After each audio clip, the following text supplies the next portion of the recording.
Pai Santo, em nome de Jesus, eu quero te pedir que a doce presença do Espírito Santo que está em nós, sobre nós e no meio de nós, possa mover-se através do teu servo.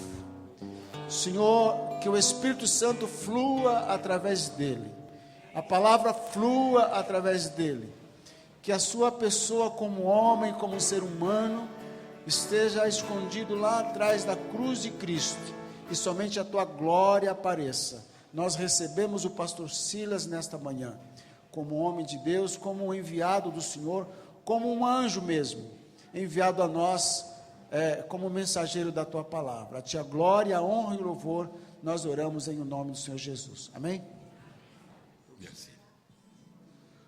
Olá, bom dia a todos, paz do Senhor. Pode sentar, irmãos, obrigado. Espero que você esteja com saúde, quem está com saúde aí, com paz no coração.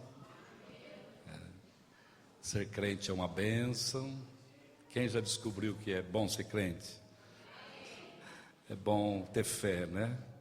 Estar com o coração nas mãos do Senhor. Muito gostoso o louvor, maravilhoso, muito bom, graças a Deus. Bom ver a cada um. Alguns irmãos eu já não me lembrava mais. Alguns irmãos tão carinhosos em nos receber. Eu falei, Jesus, quem será? Hein? Quem será que é essa pessoa? Então essas coisas acontecem, né? Comigo, não com os outros. Eu sou meio ruim para guardar a fisionomia, a não ser que a gente conviva bastante assim, né? Então, era para estar um dos meus filhos aqui, mas deve ter tido algum problema, não chegou. Samuel não chegou. E viria o meu Samuel e a minha nora e os 2 netinhos. E se alguém falar que não são bonitos, eu corto a amizade. Ruim, né, a microfonia. Então, talvez até apareçam ainda. Minha residência é aqui perto, eu moro perto daqui, e do lado de lá da montanha, né? Então, esse lugar é muito gostoso, o ar aqui é um dos melhores do mundo, né? Deus tem um plano para a sua igreja, para as famílias. Deus tem um plano para essa manhã aqui, e nós caminhamos pela fé, descobrindo o projeto de Deus. A gente vai em obediência, como está escrito, Hebreus 11, saiu sem saber para onde ia, né? Abraão foi assim, né? Saiu sem saber para onde ia. À medida que caminhamos, Deus vai revelando. Isso nos leva a depender dele, né? Nós dependemos dele. Eu dependo do Senhor para essa manhã. Quem está dependendo do Senhor aí? Aleluia. Eu fiquei muito feliz de ver o Vladimir, a Nilza. Fazia anos que eu não os via. Está todo bonitão aí. Prazer revê-los.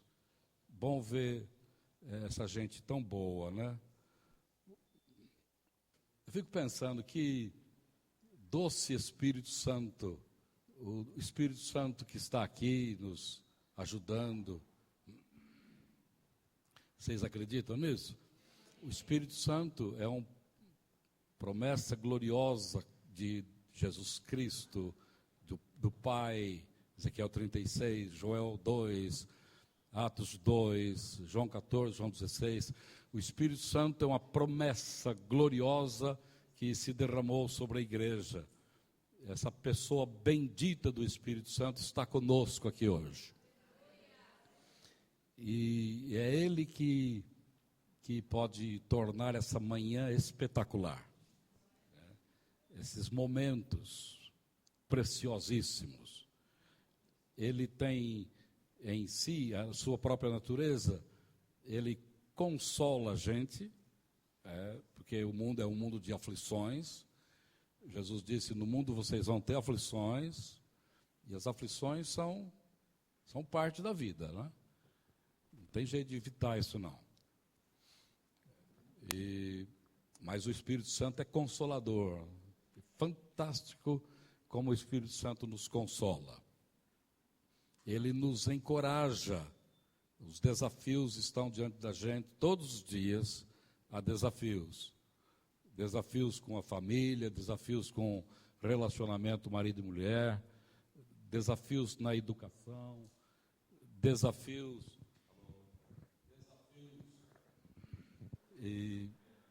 Mas na década de 70, eu era responsável por um presbitério, igreja presbiteriana. Era responsável por um presbitério, e eu vi os pastores muito desanimadinhos, muita crise, muita dificuldade. Toda reunião era um desafio enorme, pessoal com problemas de finanças, problemas, desacertos, desentendimentos, mágoa, tristeza, umas coisas assim, né? E as reuniões sempre tinham um pepino, mas não é possível, sempre tinha um motivo de angústia, de luta. E eu senti no meu coração, acho que essa turma está precisando de orar. Se nós orarmos, pode ser que vai melhorar alguma coisa. Então, para uma próxima reunião, isso há tanto tempo, eu falei, antes da nossa reunião, nós vamos ter uma vigília de oração. Vamos fazer uma vigília, vamos ficar na presença do Senhor. Provavelmente nossa reunião será melhor. E fizemos a primeira, lá no Vale da Bênção. O pastor Jonathan me desafiou, dizendo, rapaz, mas que gostoso foi isso aqui. Por que você não faz todo mês uma reunião assim? E no mês seguinte nós fomos, e já faz muitos anos, todo mês. Quando nasceu minha caçula, está em casa agora, chegou agora, já mãezona, né?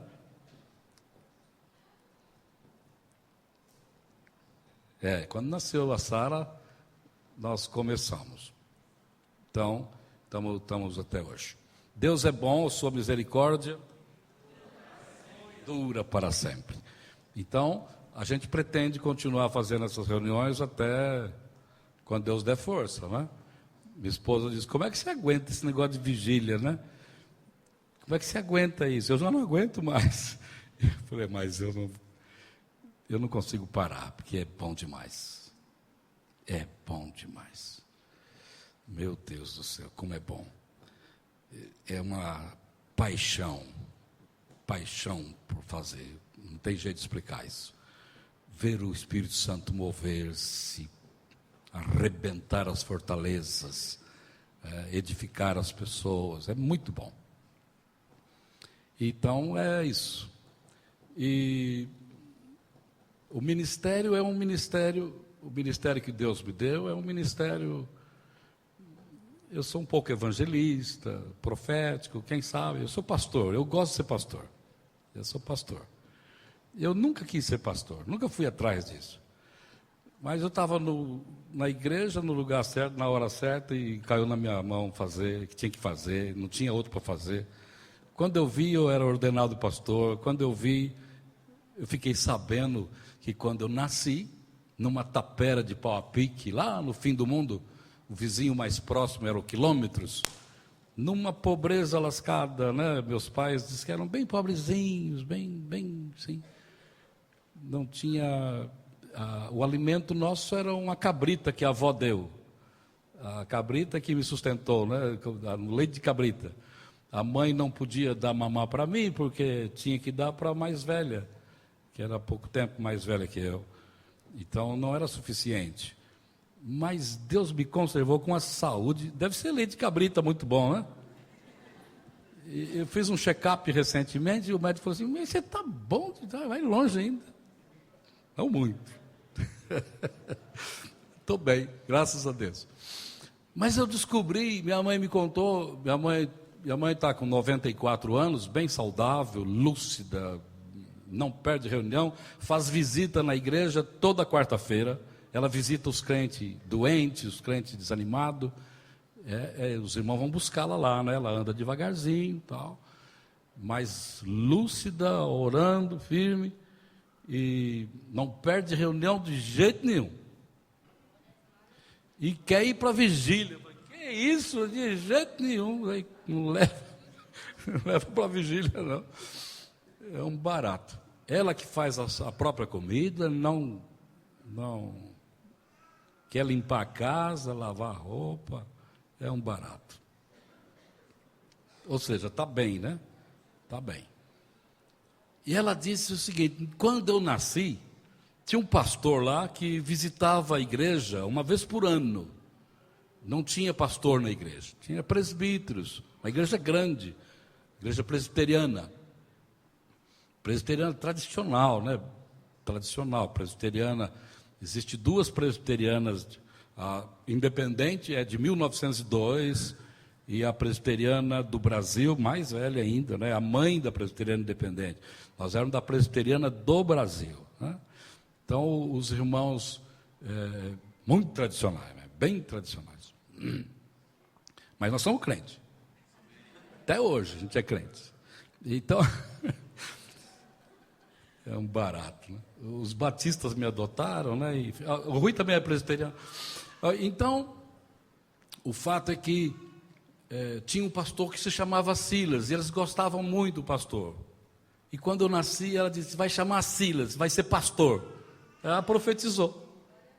E não é que Deus ouviu a oração de uma mulher lá daquele fim de mundo.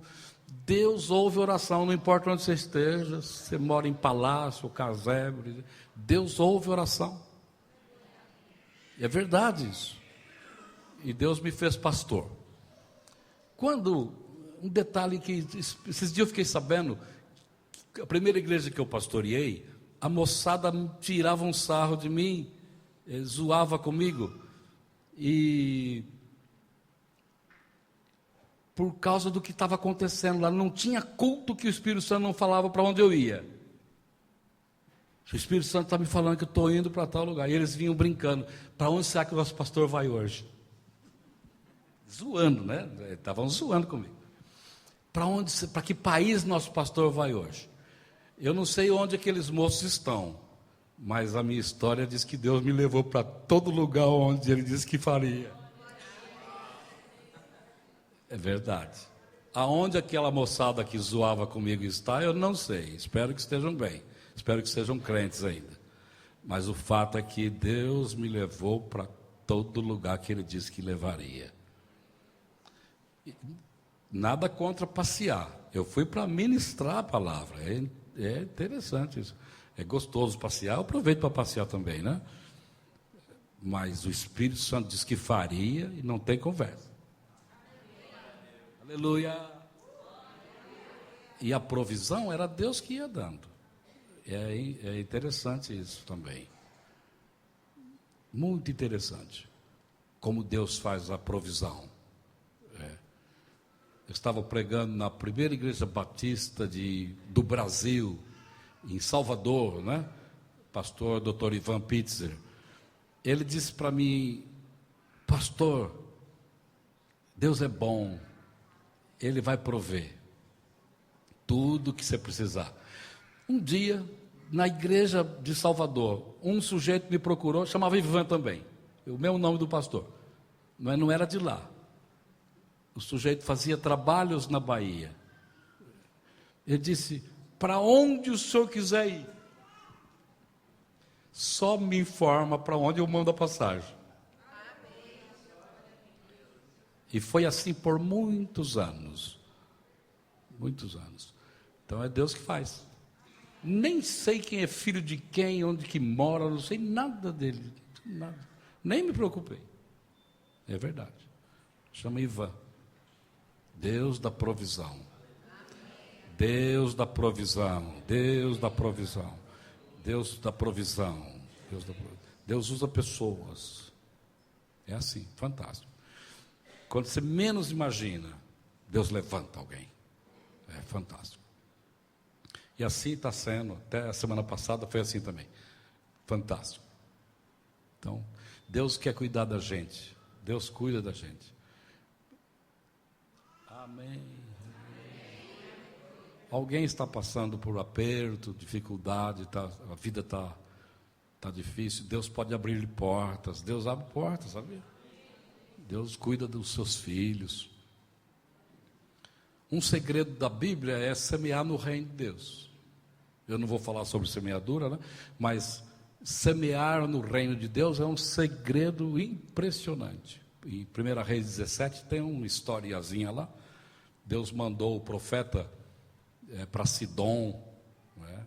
Jesus disse que havia muitas viúvas em Israel, mas Deus foi enviar Elias para uma estrangeira, nem temia o Deus de Israel. O Deus que você serve, o teu Senhor. Interessante. E numa época de miséria, né? Põe miséria nisso. A mulher estava com a última comida e está escrito que ela ia fazer a comida para morrer depois, não tinha mais nada. Não tinha nem esperança de que viria alguma coisa. E o profeta diz: faz primeiro um bolo para que eu coma. Faz lá um pão para mim. Em primeiro lugar, interessante, faz um bolo. O pastor da Universal, né? Cara corajoso. Cara corajoso, não é? Faz primeiro para mim. Porque assim diz o Senhor. Esse negócio, assim diz o Senhor, é fora de série. Não vai faltar o azeite nem a farinha. Agora, a maioria, muitos profetas atuais diz as coisas e se manda, né? Mas aquele profeta do 1 Reis 17 morou para ver cumprir a palavra. Morou na casa da mulher, devia ser uma casa sobradada, porque está escrito que era um quarto em cima, que era o quarto do profeta. Ele ficou lá para provar a profecia, para experimentar, porque se não cumprir, Deus não falou. É impressionante isso. Há coisas que Deus fala e a pessoa morre e não vê cumprido, né? Está cheio disso na Bíblia. Ele não viu cumprir em seus dias o que Deus o usou para dizer. Mas passou séculos depois, aquilo veio à luz. É impressionante. Quando Deus fala, está por trás um Deus poderoso. Aquilo que foi dito por Deus, atrás do que foi dito, há um Deus poderoso para fazer cumprir. Isaías 55. Deus fará cumprir a sua palavra. Aleluia! Aleluia! Então Deus é poderoso para fazer cumprir a sua palavra. Amém? Há muitos dias estou preparando uma palavra para os irmãos aqui, e queria falar sobre aliança, né? Uma aliança de ouro. O pastor, eu perguntei ao pastor, qual é o tema do acampamento? Aliança de ouro em dedos de barro. Foi assim que você falou. Mas que ele entrou no meu espírito, eu falei, nossa, que coisa boa. Eu já conheço isso faz tempo, né? Você já me disse isso há tempo, muito tempo. Mas dessa vez, nossa, que o Espírito Santo está naquele negócio, naquela palavra, né? Ela criou vida no meu coração. E acho que Deus vai abençoar muito vocês nesse período aqui. Deus vai falar com vocês, usando os vários irmãos, talvez na conversa particular, né? Nos louvores, na hora da oração, na hora da ministração. Deus está operando. Deus opera onde você menos espera. Deus usa até um animalzinho para mexer com a gente. É impressionante. No sonho, quem sabe Deus fala com alguém enquanto dorme. Aleluia, aleluia. Então Deus é bom. Se eu não parar, eu não paro, né? Vamos ler um texto da Bíblia. Abre a tua Bíblia em Gênesis, capítulo 15.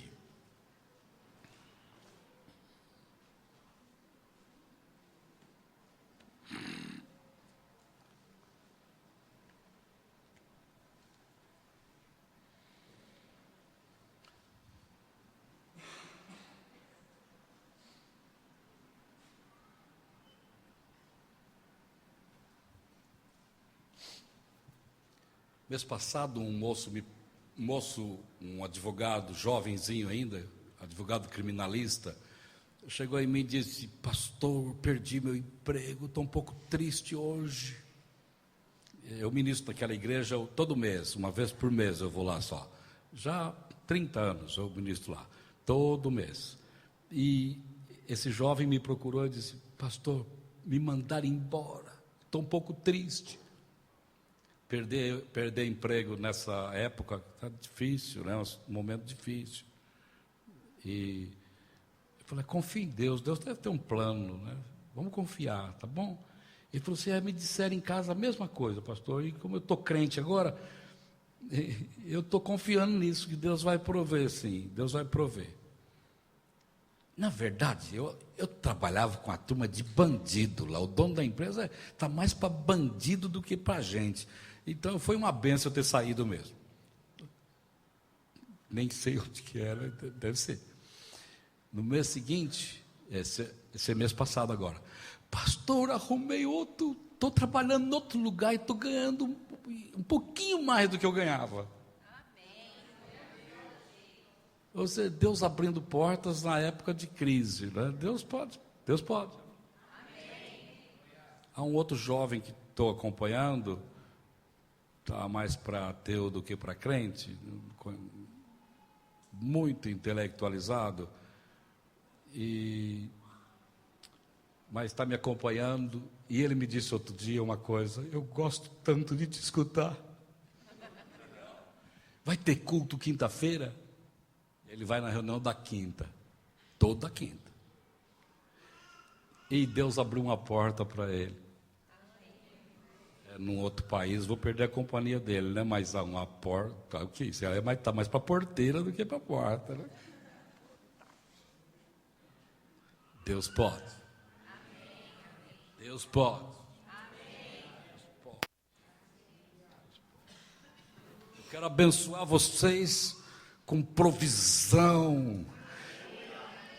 Deus vai abrir uma boa porta para você, uma boa porta, uma porta de trabalho e criatividade.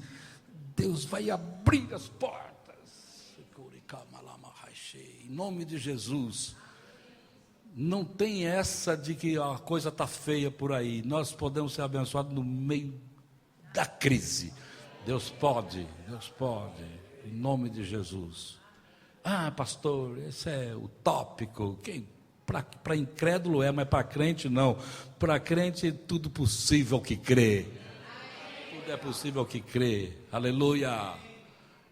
Uma mulher me procurou a semana passada e disse: pastor, eu era estéril, olha aqui, Deus me deu uma criança. Lembra aquele dia? Você não lembra nada, mas Deus não lembro mais não, né? Deus da vida, Deus da vida, Deus da vida. Eu estava no Nordeste recentemente, e um casal, muitos anos casados, né? E sem filhos. E eu disse a eles: mas vocês gostariam de ter um filho? Gostaria de ter um filho? E ele ficou tão bravo comigo. Quer conversa com o filho? Não, já choramos muito por causa disso. Não fala desse assunto. Não. Perdeu a chance.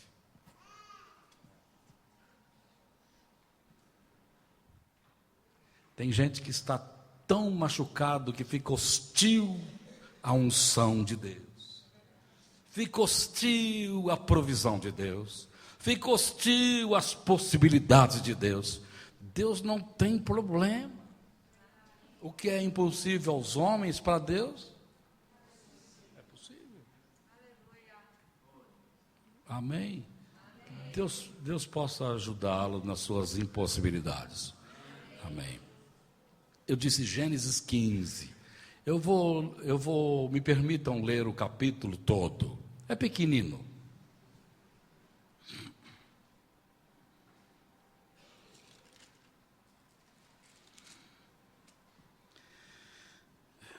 Depois destes acontecimentos, veio a palavra do Senhor a Abrão, numa visão, e disse: não temas, Abrão, eu sou o teu escudo, e o teu grande galardão.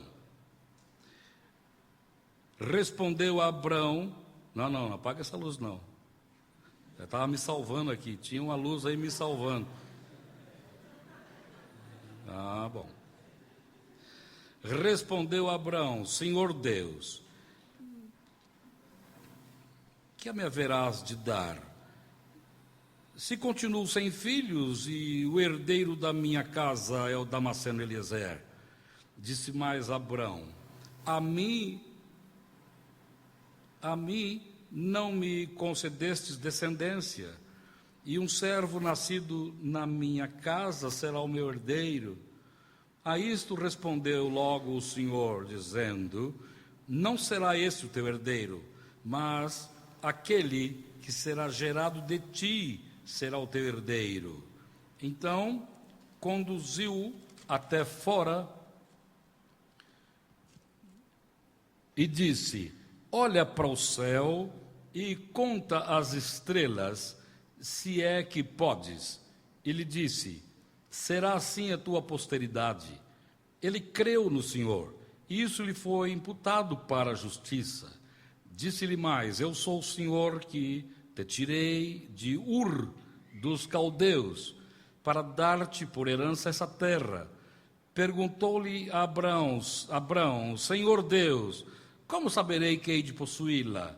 Respondeu-lhe, toma-me uma novilha, uma cabra, um cordeiro, cada qual de 3 anos, uma rola, um pombinho.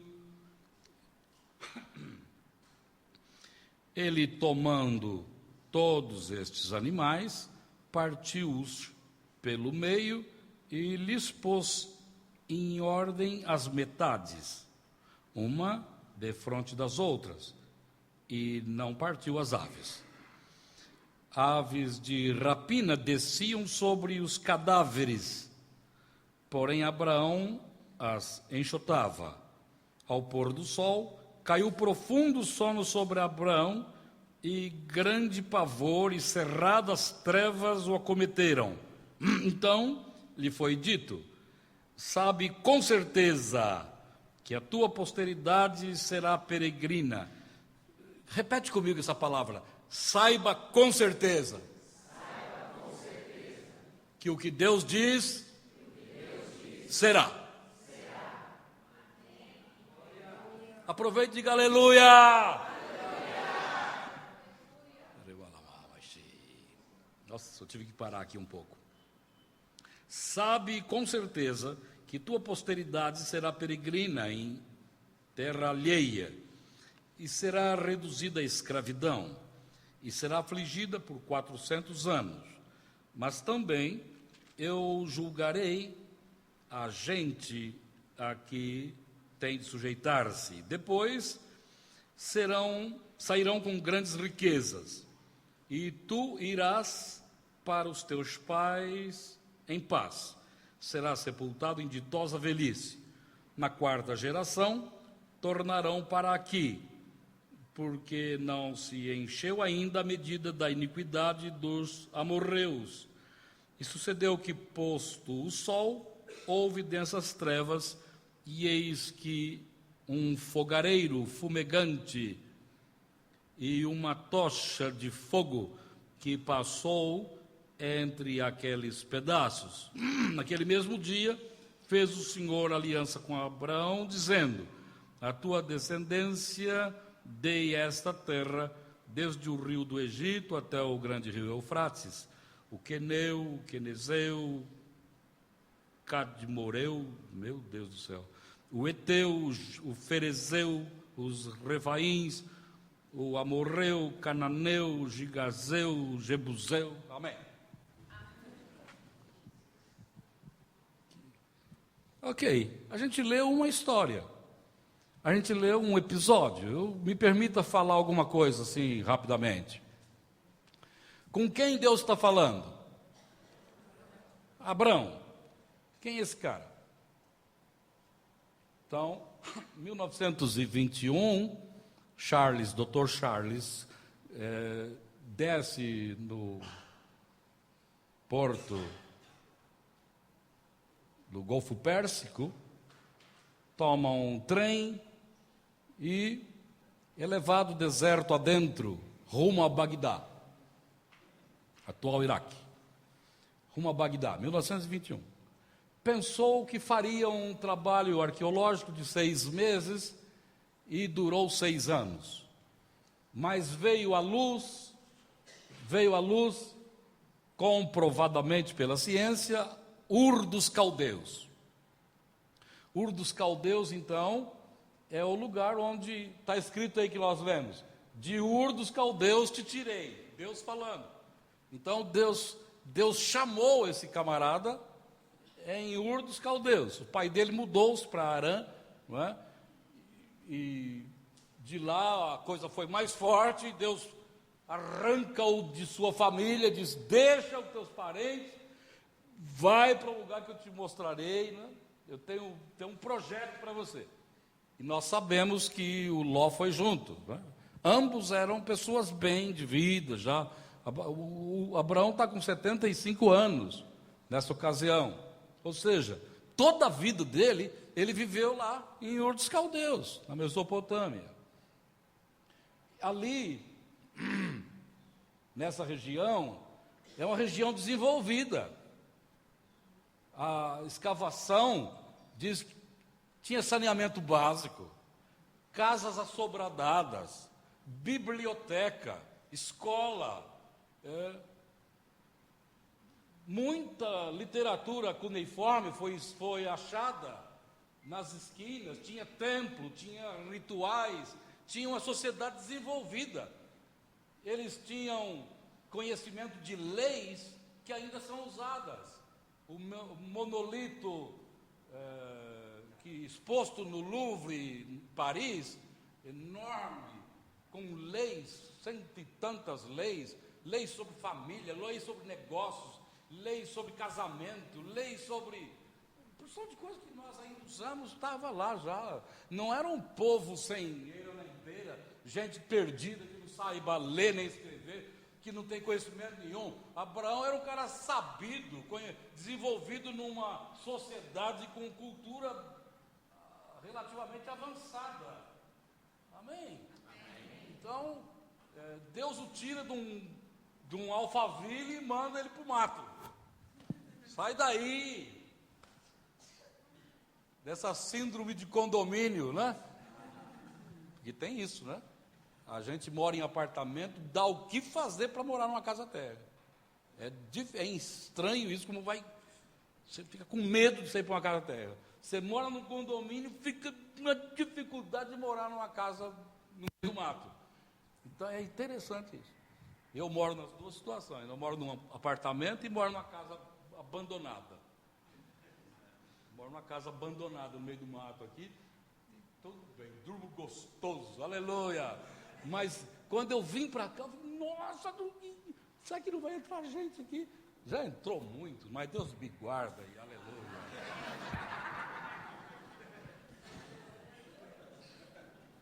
Um dia um escreveu na porta: vai morrer. Vou, algum dia. Aleluia. Eu descobri que quem morreu foi o cara que escreveu. Foi encontrado lá em Nazaré, no meio do mato. Deve ter demorado muito tempo para morrer, coitadinho. Morreu a paulada. Bateram nele, os bandidos mesmo, né? Bateram nele. Deus me livre. Que situação difícil. Mas Deus guarda você. Amém. Deus guarda você. Abraão teve dificuldade com esse negócio e falou: não fala que é minha mulher, não. Ele ficou com medo. Os povos eram beligerantes. E o cara ainda tinha uma mulher bonita que só... Agora ele estava com 65 anos, a mulher. Diz que era uma boniteza só, não é? E o Abraão ficou com medo. Diga que você é era meia irmã de fato, né? A mentira, metade de uma mentira, né? Mas ao fim, Deus o guardou, né? Mas Deus pode guardar a gente também. Amém? Mas o medo são sensações nessa sociedade toda, até hoje, essa insegurança, né? É uma necessidade básica do ser humano, né? O Maslow diz isso, né? Que é uma das, na pirâmide das necessidades básicas, ele diz que segurança é extremamente necessidade. Segurança. E a gente vive num mundo inseguro, né? Cheio de medo, cheio de agressões, de violência, de gritos na praça. Mas Deus quer guardar o seu povo. Aleluia! Deus guarda o seu povo. Verdade isso. Então, um pouquinho do Abraão. Tem uma outra coisa aqui, é um Deus que chama. Primeiro ponto que eu queria, na verdade, dizer aos irmãos, o Deus da Bíblia é o Deus da iniciativa em relação a nós. Deus é um Deus que vem ao alcance do homem, vem alcançar o homem. Disse Deus, esse Deus que nós tememos é um Deus que diz. É um Deus de iniciativa. Talvez você esteja aqui hoje pensando que essa turma está cantando e alguns estão assim, embriagados. Você vai ver alguns cheios do Espírito Santo e você fica, negócio, o que será que está acontecendo com eles, né? O que será? Deus é um Deus que chama. Se Ele lhe trouxe aqui, Ele tem um plano que você vai ficar zonzo depois. Tomara que você perca o rumo de casa. Eu moro em Santos, eu estou indo para onde? Tomara que você perca o rumo.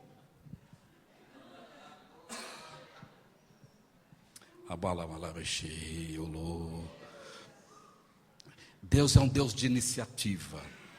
Ele tem planos. E Ele chamou Abraão. Foi lá em Ur dos Caldeus que eu te chamei. E eu tenho planos. E Abraão diz, mas como é que eu vou saber? Como será isso?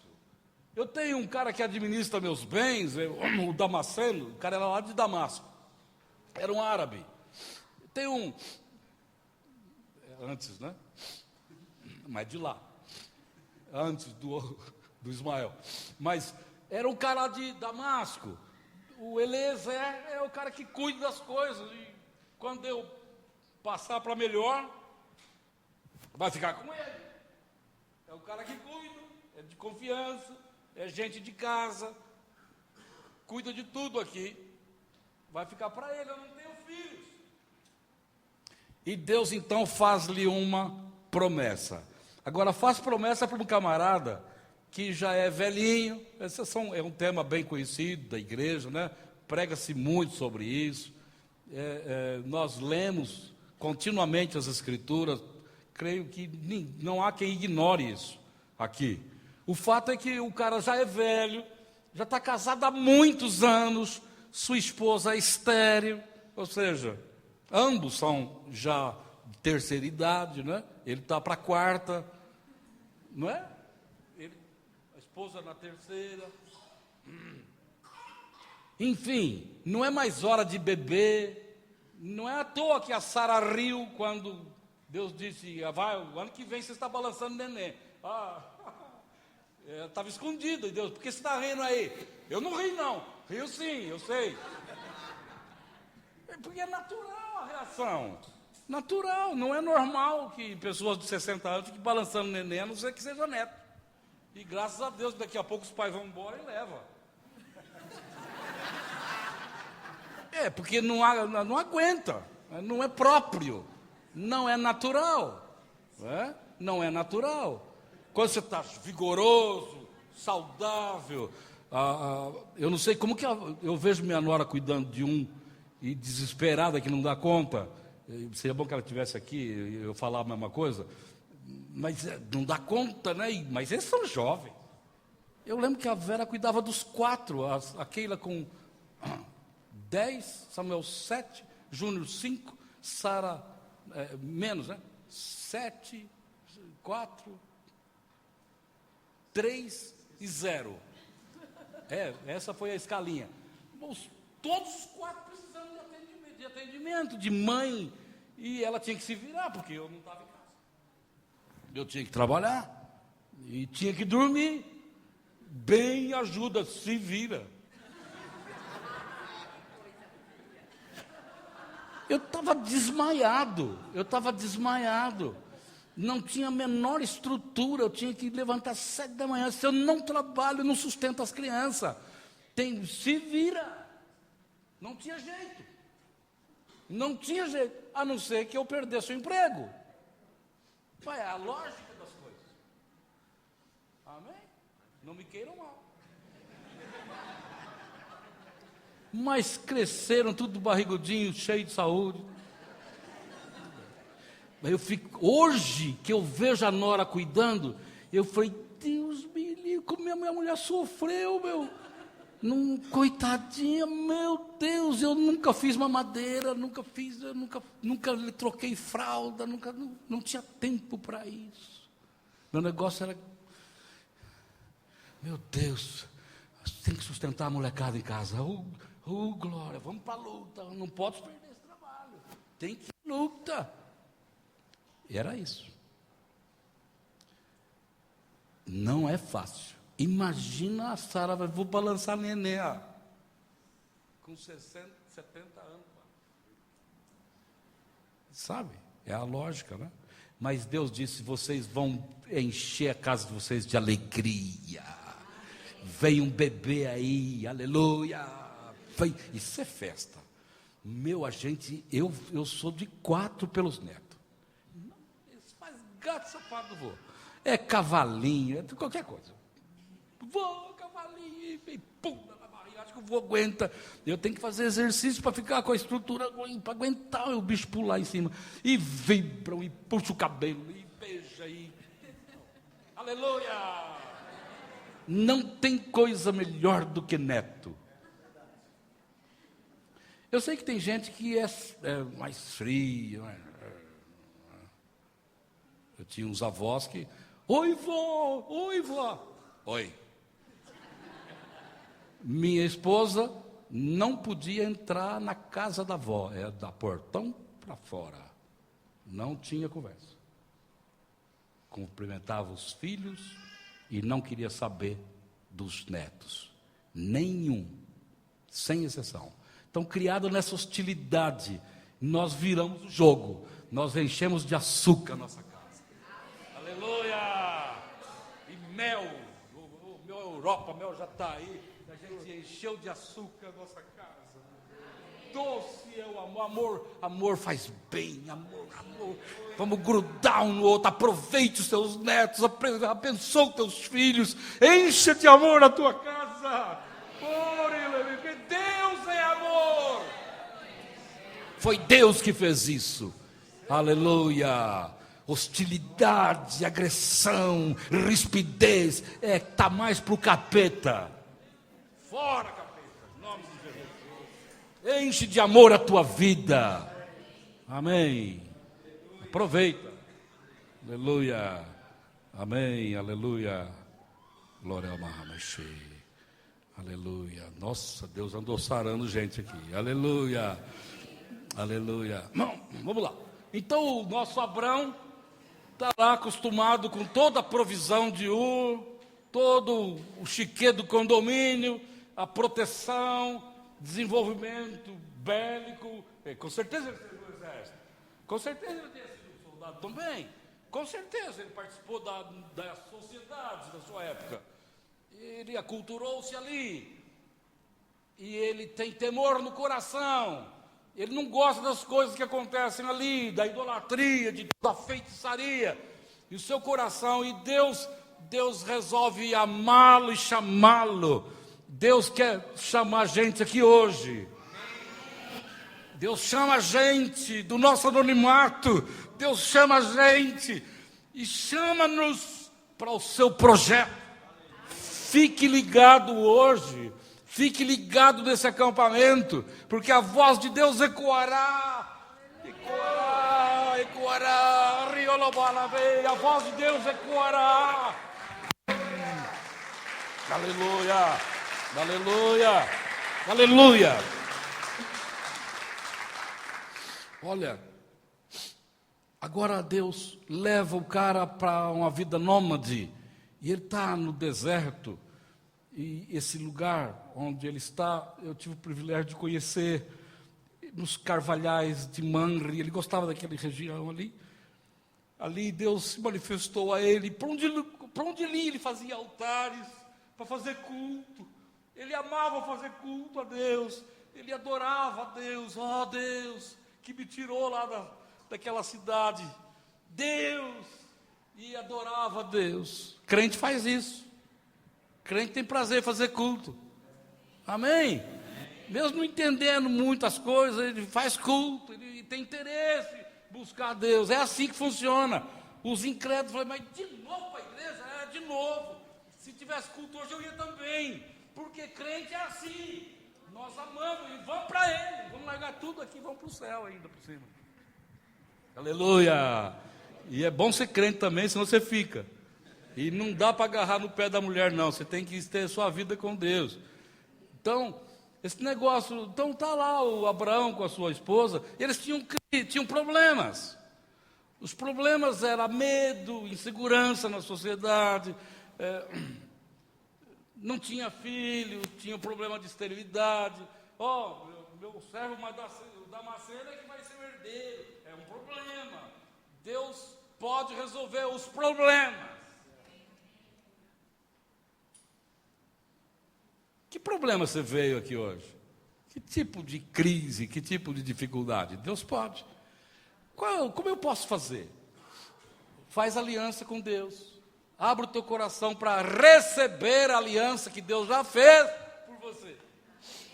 Deus mostrou um negócio interessante. Presta atenção. Escolhe aí 5 animais, né? Uma bezerra, um cabrito, um carneiro, uma pombinha, uma rolinha. Separa-os. O bezerro, o cabrito, o cordeiro, tem que ser de 3 anos. Então, vamos lá, tal lugar, vamos fazer aliança.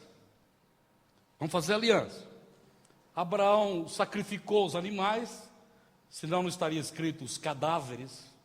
As aves de rapina desceu sobre os cadáveres.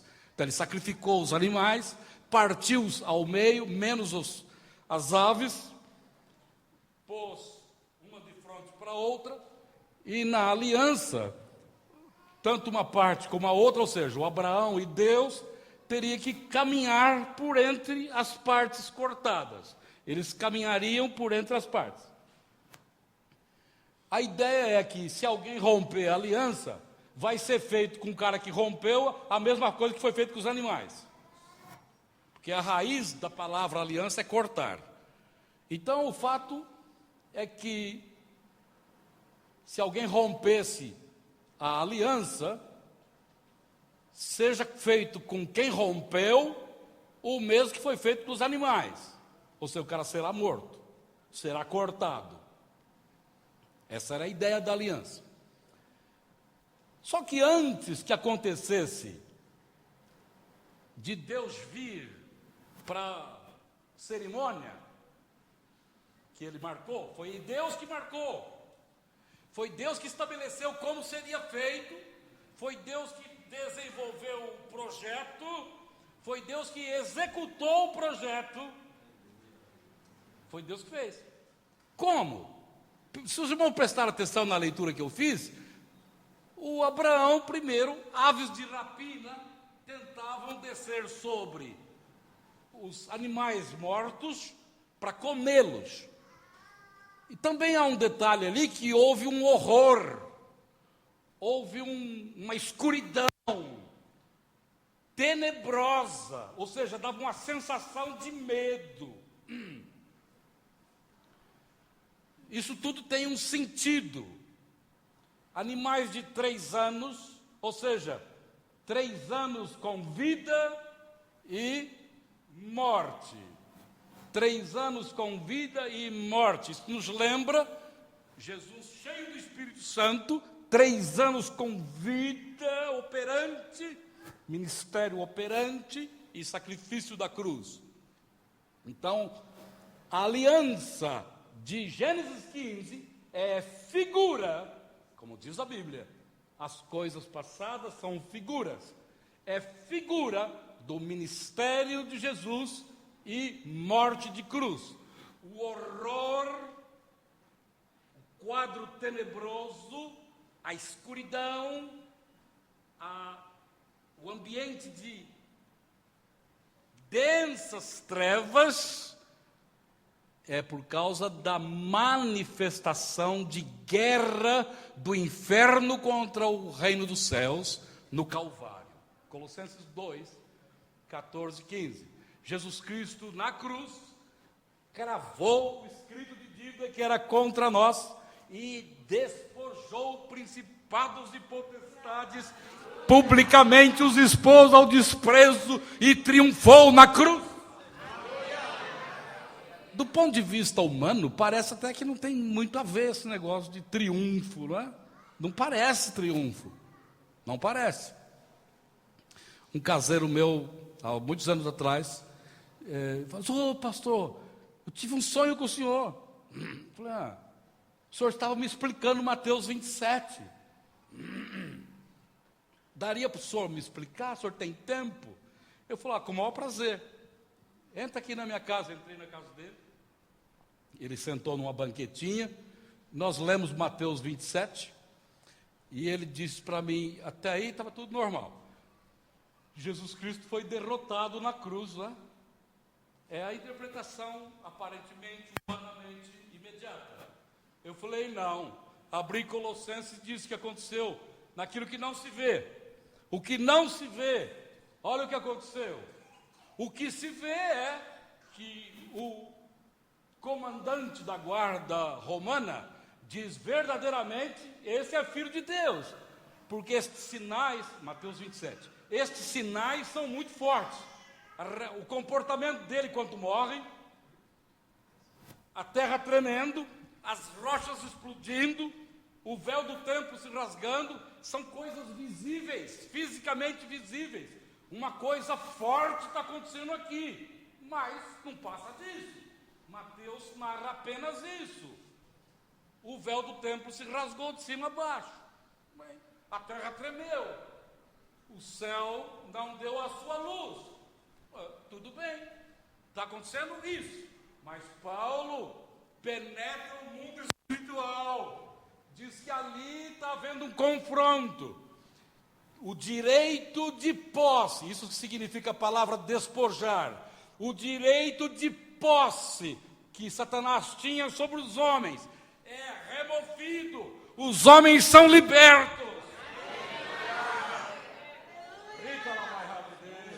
O escrito de dívida contra nós, ou seja, as ordenanças de Deus que nós não conseguimos satisfazer. O escrito é a palavra de Deus. Nós estamos longe de conseguir praticá-la. E Jesus pega a lei, que já é difícil, e joga lá para cima. Lá para cima. Se alguém odiar seu irmão, é como se tivesse matado. Se alguém não prostitui, se alguém olhou para uma mulher, não matarás, não adulterarás. Enfim, Jesus levanta, Mateus 5, Jesus ergue a lei. O padrão é muito maior. O padrão e Jesus satisfaz o padrão de Deus. O inocente derrama seu sangue na cruz.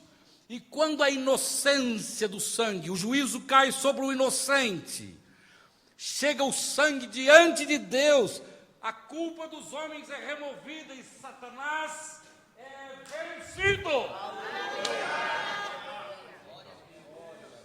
Aleluia, isso é fantástico, irmãos. Eu acho fantástico. Jesus nos deu uma grande vitória. Aleluia. Mas preste atenção. Quando Abrão está fazendo o ritual que Deus disse que tinha que ser feito, e ambos, tanto Abrão quanto Deus, deveriam caminhar juntos por entre os animais cortados, Deus faz cair sobre Abrão um profundo sono. Ou seja, Abraão não participa da aliança. Deus faz sozinho. E um fogo e uma chama de fogo passa por entre as partes. Ou seja, Deus faz sozinho aliança pelo Abraão. Nós nem sabíamos que o amor de Deus foi derramado sobre nós. Nem sabíamos que Ele nos amou primeiro. Éramos inimigos e Ele nos tornou seus amigos. Não vos tenho chamado servos, porque servo não sabe o que faz ao Senhor. Eu vos tenho chamado meus amigos. Então, Deus fez a aliança com Abraão sem que este participasse dela. Deus fez por nós uma gloriosa aliança. É um monergismo. Deus fez, já está feito. Deus fez, já está feito. Então você tem apenas que aceitar o que Deus fez. Reconhecer. Você é informado que está feito. Deus lhe informa. Essa é a pregação do Evangelho. É uma notícia fantástica. Nós não temos capacidade da nossa parte de fazer o que tem que ser feito, mas Ele fez por nós. Amém. E a aliança tem peso eterno. Independe da nossa capacidade. Deus decidiu fazer. Primeiro, é Ele que chama. Eu te tirei de Ur dos Caldeus. Deus é que chama. Enquanto não somos chamados, nada entendemos. Quando Ele nos chama, Ele se revela a nós. Nós passamos a conhecê-lo. Que isso fique no seu coração, que o Espírito Santo estabeleça esse alicerce na tua alma, na tua vida, no teu espírito, teu coração. A aliança já foi feita. E essa é uma aliança de ouro. A aliança de Deus conosco é uma aliança de ouro. Apesar do dedo ser de barro. Fragilidade é o nosso lema. Somos frágeis. Salomão diz que nós somos pó. Ao pó a gente volta. Ao pó a gente volta. Apesar dessa sapiência divina de fazer o homem, essa graça fantástica que é o ser humano. Quem é o homem? Quem é o homem para que dele te lembres? E o filho do homem para que o visites? Por um pouco menor do que Deus o fizestes, de honra e glória o coroastes. É fantástico. É fantástico pensar sobre as células humanas, pensar sobre o genoma, pensar sobre quem somos, como Deus fez. É impressionante, impressionante. Pensar sobre o complexo irredutível. É fantástico, fantástico. Do que o pastor está falando? Estou falando da cascata da coagulação. Complexo irredutível. Até a medicina recentemente pouco sabia da cascata da coagulação. O que acontece de dentro para fora e de fora para dentro. Como acontece isso? E se uma das partes não funcionar, nada funciona. Fantástico como Deus te fez. Fantástico. Fantástico. Deus está nesse negócio. Esses teus olhos maravilhosos, como foram feitos.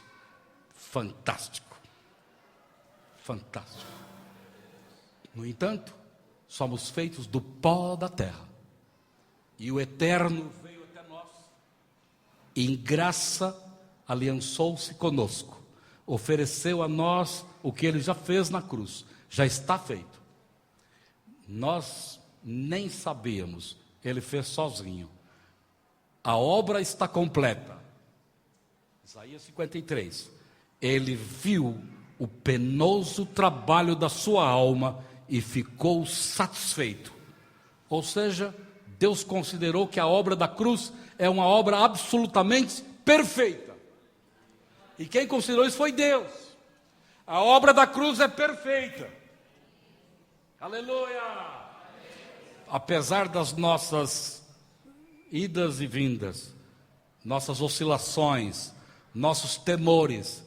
Ah, Senhor, o Senhor me chamou, o Senhor disse que ia cuidar de mim, sou o teu escudo, sou o teu escudo, o seu grandioso galardão. Ó, não diga para eles que você é minha mulher, não.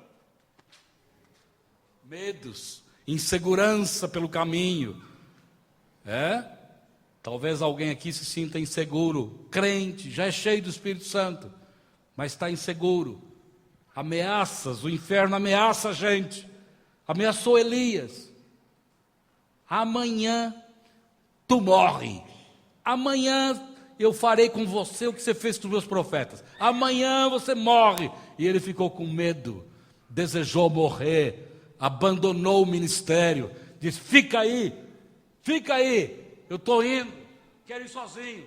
Parece que antes só do que mal acompanhado, parece mais por aí. Um Elias ríspido, abandonando o projeto, exausto, querendo morrer, mas a aliança de Deus veio sobre ele.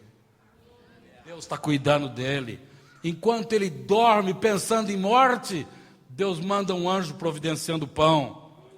Enquanto ele dorme revoltado, só eu fiquei, ninguém mais treme, Deus dá um sono gostoso para restaurar-lhe a energia. Deus está cuidando de nós, apesar de nós. Aleluia. É verdade. Se Deus não estivesse cuidando da gente, nós não íamos a lugar nenhum, nem estaríamos aqui. Mas Ele está cuidando. Então eu quero abençoar você com isso. Em nome de Jesus, amém. Amém. É o que eu tinha para dizer hoje.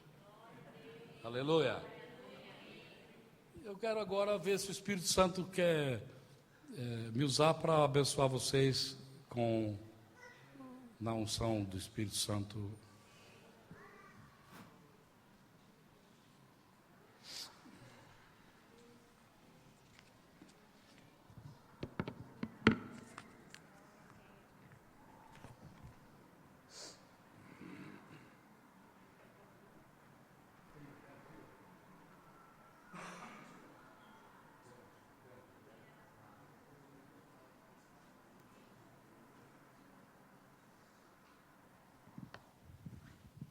Tá bom.